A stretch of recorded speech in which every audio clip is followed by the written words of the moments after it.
Мы не можем понять это, объяснить, попытаться рационально объяснить. Это не то, что может вообще уложиться у нас в голове.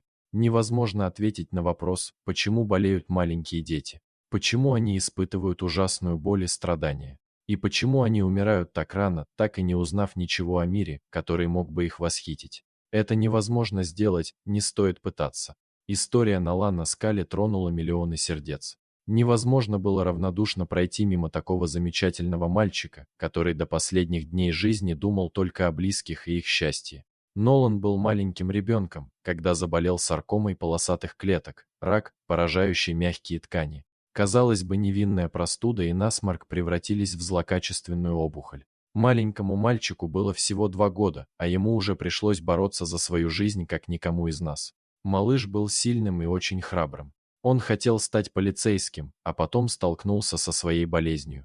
К сожалению, его маленькое тело было слишком слабым, чтобы бороться с ней. Рак разросся в мгновение ока. Он распространился на легкие и атаковал сердце. После 18 месяцев борьбы стало ясно, что малышу остались не месяцы, а дни, да уже даже часы. За борьбой Налана в социальных сетях следила целая толпа людей, которые поддерживали его как могли, они молились, пытались успокоить его близких. Рут, мать маленького бойца, поделилась отрывком из разговора, который она вела с 4-летним ребенком незадолго до его смерти. Хотя сама фотография наиболее четко показывает, сколько пришлось пережить маленькому ребенку, разговор между матерью и ее сыном, прощающимся с ним, был процитирован в СМИ практически по всему миру.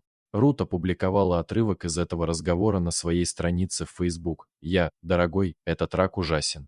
Тебе больше не нужно бороться. Нолан, представляете? Он обрадовался. Нет? Мама, я хотел бороться только для тебя. Так вот чем ты занимался все это время? Ты боролся из-за меня? Нолан, конечно. Нолан, ответь мне на вопрос, что является самой важной работой для твоей мамы? Нолан, она меня защищает. Милый, я больше не могу этого делать. Единственный способ защитить тебя и прекратить эту боль — это небеса. Мое сердце просто разорвалось. Нолан, тогда я уйду на небеса и буду играть там до твоего прихода. Ты ведь придешь ко мне? Конечно. Твоя мама никогда так просто не сдастся. На следующий день Рут решила, что заберет сына домой. Но он не согласился, он предпочел остаться в больнице. Следующие 36 часов они провели вместе, просматривая видео на YouTube, играя в игры и просто разговаривая. Во время одного из таких разговоров 4-летний малыш сказал маме, что хочет, чтобы его запомнили как офицера полиции. Потом Рут попросила у мальчика минутку для себя, она очень сильно устала и хотела принять душ. Она обещала, что ее не будет всего пару секунд. Нолан улыбнулся и, конечно, разрешил. Когда она вышла из ванной, медицинский персонал стоял над 4-летним ребенком. Со слезами на глазах. Врачи сообщили, что Нолан впал в кому. Его сон уже был очень глубоким. Его правое легкое почти разрушилось. Мальчик просто уходил из жизни. В ужасе.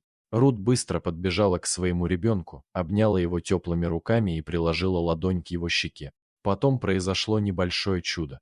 Мой ангел вздохнул, открыл глаза, улыбнулся мне и сказал: «Я очень люблю тебя, мама». Он откинул голову и в 23 часа 54 минуты покинул нас навсегда, пишет его мама в Facebook. Женщина закончила свой пост очень личным признанием. Она призналась, что теперь она боится ходить в душ. Когда Нолан был жив, он хотел все время быть с ней. Обычно он ложился на коврик в ванной и ждал, когда мама вернется к нему. Сегодня ковер пуст, а милый сын ждет свою маму на небесах, как он и обещал ей в их последнем разговоре. Дорогие друзья, если вам понравилось видео, поставьте лайк, а также подписывайтесь на канал, где найдете еще много интересного.